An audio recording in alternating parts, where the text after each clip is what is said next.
This is the news in brief from the United Nations. 6 months after the Taliban takeover of Afghanistan, the country is hanging by a thread, Secretary General Antonio Guterres told the Security Council on Wednesday.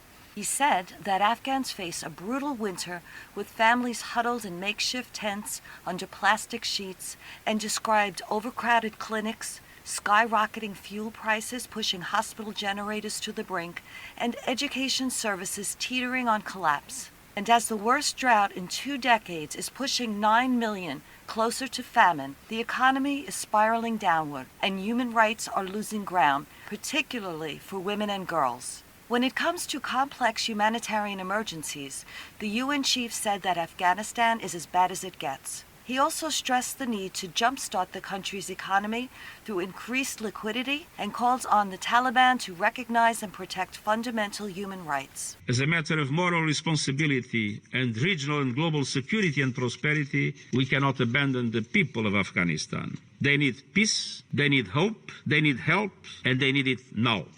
Ahead of International Holocaust Remembrance Day, UN-appointed independent human rights experts said on Wednesday that combating all forms of anti-Semitism must remain a global priority. In a statement, they recalled previously documented high levels of anti-Semitism and underscored the need for state and non-state actors to uphold their human rights obligations and responsibilities in fighting the scourge. They said it was particularly concerning that Jews have been subjected to violence, discrimination, and harassment by people targeting them as proxies for Israel simply because of their Jewish identity. Statements that go beyond criticizing Israeli policies or actions to assertions that Zionism is a racist ideology are not only false, but also fuel resentment against Jews worldwide, the UN experts said. Almost 2 weeks after the volcanic eruption and tsunami in Tonga, the government is continuing to provide relief for the hardest-hit islands. According to the UN Humanitarian Office, OCHA, the country's entire population has been impacted by fallen ash, and about 84,000 people, or 84% of the population, have been directly affected.